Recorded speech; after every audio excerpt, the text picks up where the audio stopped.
What is the best conflict resolution technique? Stick on all the way to the end of this video. I've got Josh Spurrell here, who is Canada's top leading CPA and business consultant, also author of the book, The 100 Myths of Entrepreneurship versus Chainsaw. My name is Desmond Soon. And Josh, one of the things that we notice in business is that, by the way, it's not just for business owners. You could be anyone. You could be a teacher, you could be a student, you could be a mom, a dad, a parent, a coach, and you could use this technique to resolve conflicts. It's also one of the myths that we find out because people think that you have to put everything in writing. So when I was looking at this myth of yours, Josh, you were actually saying how people felt that they have to respond and deal with conflicts through text or email. Is that correct, or is that a myth? Why did you put that in your book? It's a myth, right? Well, I've seen it over, year over year, decade over decade, on how people think that email is going to resolve a conflict, right? So normally when you're having a conflict, nobody wants to, you want to avoid it, right? In this day and age, you're probably going to get a piece of written correspondence, right? Or a text or something, I mean, if the first instance of the conflict is verbal, you might need a self-defense course, and not this video, right? But in this day and age, in 2021, 2022, right? If you're getting some sort of conflict, there's probably a piece of written correspondence. There's an email, there's a text, there's a social media comment, right? Yep. This is what tends to happen, right? And I tell people, it's like, when was the last time you resolved a really big argument with your spouse via an email? And I just ask them that question, right? Yeah. And most of the time it's a very rare sight where you resolve something with your significant other via email, right? Yeah. But yet somehow we think that other human beings are vastly different than the people that are close to us, when in reality they're not, right? Trying to resolve a conflict by a piece of written correspondence, at best, it's extraordinarily slow. Right. At worst, it's going to cause the conflict to escalate, right? I mean, just go through a popular social media post, right? And just see the division that tends to escalate, right? If you got those two people in the same room or even on the phone call, a far better chance of trying to reduce that conflict. Right. But Josh, on the other hand though, I mean, I'm going to play devil's advocate here. I hear that sometimes those texts or those emails, they help to take the emotions out of it. Is that true? I mean, when you, rather than someone in your face, who's, it just aggravates the situation when someone's irate or upset and they're saying something to you. It just throws you off. Like people tend to take things personally and then they go off the deep end. But versus they get a written communication about a conflict, there's time to process it. There's time for someone who was wanting to write it to actually process their thoughts as well too. So it helps to reduce some of the emotions. Is that correct? Or, is that also okay, but you just can't resolve the conflict with the written communications? It's okay to send it as a warning shot to notify, but not good for conflict resolution. Is that what you're saying? I would say statistically it's inefficient. Okay. And let's look at top CEOs. Right? They're resolving problems all day long. Right? And they're going to spend approximately 2/3 of their time in face-to-face interactions. Right? And one of their biggest goals is to influence other people. Right. Sometimes these people are happy with them, sometimes these people are not happy with them, right? But they will see that they get more done, by doing it face to face, right? And we can look back at the Milgram experiment for years and years, right? Where they tried to test, compliance, right? And they test it versus someone sitting right in front of you, someone sitting on the phone, someone sitting a little further in the room. There's no substitute for face to face, right? And so I would suggest that written communication, it's extremely inefficient, right? Because you're not getting enough information either, too. It's difficult to gauge the level of contempt, you know what I mean? The level of, how mad are they, right? If or we're not sitting there. Compassion if they're trying to communicate something, but with the tonality and different body language and different things like that. Me and you can sit here and speak for 10 minutes and you'll easily unload a couple thousand words, right? No one's gonna write you a couple thousand word response when they're angry, right? Unless they have a significant amount of time. So most people don't have enough time to encapsulate all of what they're actually feeling. So you're not going to get enough information in that Right. way, right? Now, if you're going to go into the into the situation angry or upset, Yeah. maybe you're not in the position to resolve it, right? Maybe you Right. need that cooling off period, right? Correct. Sometimes in order to resolve the conflict, the person has to see how angry you are about it, Right. right? Because it's impossible to judge the tone by the written communication, right? Difficult, at least. My own personal experiences in resolving conflicts, whether it's relationship conflicts with a spouse, with a client that was irate, what I found, Josh, was there was some, a measure of text communication. Yes. Text, email, notifying me of the upset. I naturally, being a little bit more on the emotional side, I get upset as well too when I read it. And there's also a lot of times when there's a lot of misinterpretation just based on the text. Yes.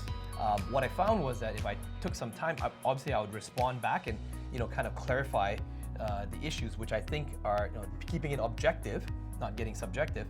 And then eventually, when we calm down and we could actually, the eventual solution is always to get on the phone or to get in a meeting. It helped the situation. So I'm off the camp where it's both. I would start with a bit of text, but then it's like, hey, let's jump on a call.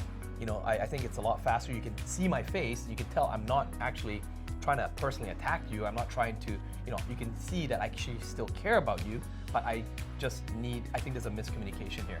Yeah. So ultimately, all roads lead to Rome. And I think what you're saying here, it's okay for the initial text, but if you want to resolve the conflict, you need to get that face-to-face communication, right? Yes. I think the written communication or verbal, at least on a phone or something. is just going to delay the difficult discussion. Right. It's not going to prevent the difficult discussion in most cases. There's Right. always some exceptions, Yeah. right?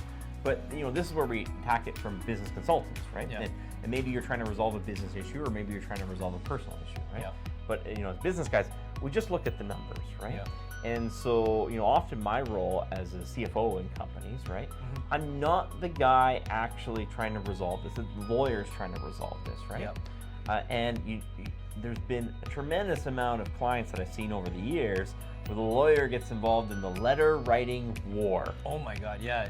Like the threads, you just lose track of the threads. And At the $300 or $500 or $1,000 an hour, they're Yeah. going to write letter after letter, back and forth, considering some variables, not considering other variables. Yeah. And I have told people, it's not actually a prudent decision to engage in that practice, right?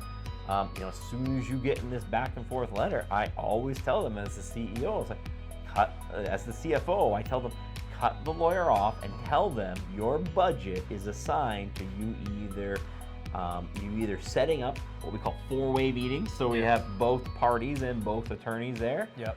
or actually filing formal court documents. Because Right. what happens in a court is they actually come to a meeting. The That's judge right. doesn't do that by writing, Yeah, right? he doesn't do. There's no ruling by writing. They have to meet and they have to talk about it, and then they make a decision. There's some written, Yeah. forms of decision. So Arbitration, settling out of court, whatever it is, you're still gonna have to eventually have some sort of verbal communication. So when you see that, right? When you see that this is how CEOs spend their time. They spend it in face-to-face communication, right? They spend it on the phone. They don't spend it going back and forth on emails over and over, right? That's not how they're spending the majority of their time, right? When you see legal bills that they get escalated, right? Yeah. It's generally because of letters. And when you get into that, back and forth communication, sometimes people, they have to face the fact that this is an unresolvable issue. Right. That those two parties cannot resolve that, Yeah. right? And it's my view that, by forcing it to a discussion, right? You're doing two things. You're minimizing the chance that you can't resolve it, right? Right. So you're maximizing the chance that you actually can come to some sort of agreement, right? Yep. But sometimes you're just expediting the known that this can't be resolved, right? Right. That in itself is actually a bit of a win. Yeah. In terms of time management, you're saving yourself a lot of headache down the road. That's right. From a It's business, ripping off the Band-Aid and just knowing the facts. Yeah. from a business person's decision, it's a factor of time, how we spend our 168 hours in the week, right? Yeah. From a personal decision, we're talking about at least you're not spending your time back and forth over and over again with someone that doesn't have any intention, right? Yeah. It's my experience that anyone who will not meet with you or pick up the phone to discuss with you, they're generally not in the frame of mind to come to some sort of resolution. Right. They actually either want to put it off or escalate the situation. Right. Most people actually don't like, to engage in that, because if they realize that we're going to try to force some sort of resolution, right? Yeah. And in their minds, they haven't actually, in their minds, crossed that threshold to come up with it, right? Right. I would rather actually wait till that person is agreeable to actually having some sort of discussion, right? Okay. Even if that is with some sort of mediator or third party present, right? It's going to maximize your chance of success, right? And business owners, we have to rely on this because, conflict is inevitable in business, right? Sometimes in personal circumstances, if things are pretty rosy in your life, conflict is few and far between, right? But as business owners, conflict is inevitable, and the bigger your business gets, the more conflict you're going to have, right? So one of the tips and the action items, I guess, for business owners for conflict resolution is to actually address it head on, like to not be scared of that's right, having a face-to-face or verbal communication. Is to actually try to expedite that verbal or face-to-face communication. Right? The faster you do that, the more time you save. Even if the outcome is not what you want, at the very least, you save time. That's right. And we told them we give them a hack, right? Yeah. So the hack that I did is a lot of times people, when you make that offer, you're going to get rejected on the offer.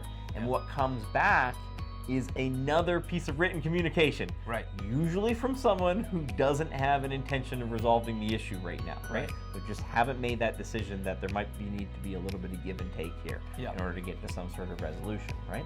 And so the hack is to then, instead of respond back to that email, is to actually pick up the phone again. Just call them again. Pick up the phone again. They're probably not going to pick up, right?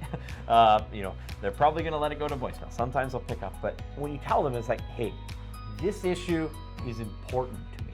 This issue is important to me, and to ensure that we get on the same page, I want to devote some time that we can have a back and forth discussion, so we can actually get to the bottom of in this. a calm manner.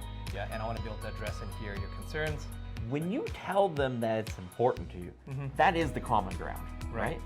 You could be completely offside on something else, but at least you have that in common, right? It's important to them. If it wasn't important to them, they wouldn't have had some sort of angry written communication, right? And it's important to you because you're still having this, you're still trying to resolve it, right? Correct, yeah. That is always the common ground.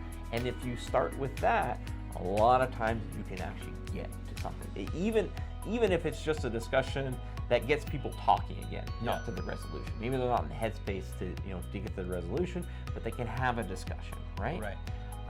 That would be the hack. It's the number one best communication hack. And even if they have that they didn't respond, you did it by you did it by voicemail. I would send the email back. It's like, hey, just left you a voicemail on this issue. Can't wait to talk to you about it. Right? Looking forward to talking on it. Right? And so the summary is don't text, or don't let that text or email, don't try to solve it by text or email. As quickly as possible, try to get them on the phone, or try to get them on a Zoom, or try to get them on a face-to-face to resolve it, verbally, right? Within reason. Yeah. Sometimes if the email is so over the top, I don't think speed is of importance, right? Okay. If the email or text is so so disconnected from the significance of it, sometimes they're just having an emotional reaction. Yeah. And if you're going to try to fight it with logic on the phone, it's just going to get even worse, right? So you don't want to wait, a week or a month, right? Yeah. But sometimes if you can tell that they're at a level 10, calling them right after they wrote it, not the best idea So either, be strategic about that. Let them calm down a bit, right? Call them the next day, right? And just tell them, hey, this is important to me. I want to have a discussion on this to get to the bottom of this, right? Okay. And if you do that, slowly you will usually disarm them, right? Yeah. And whether they're a high-priced lawyer, because remember, I'm always the guy writing the checks for the high-priced lawyer on the other side, right? And so, lawyers, they get paid sometimes. They get paid to write these letters, right? It's in their financial interest to engage in this, right? But for me, for the smart money, I would say the sooner you can get all parties to the table, the more likely you are that you're going to resolve it, and the less time you're going to waste on trying to resolve some issues that are unresolvable. Understandable. Well, hopefully you found this video helpful. please do apply it in your next conflict resolution. If you actually are successful in doing it, let us know in the comments below. If you want us to expand on this topic, comment in the comments below. Also, by the way, if you want to pick up a copy of Josh's book, we're going to put a link in the description below. Hit the subscribe button, and we hope to see you in the next video. You can also check out some of our other videos in this playlist on time management, and good luck with your conflicts.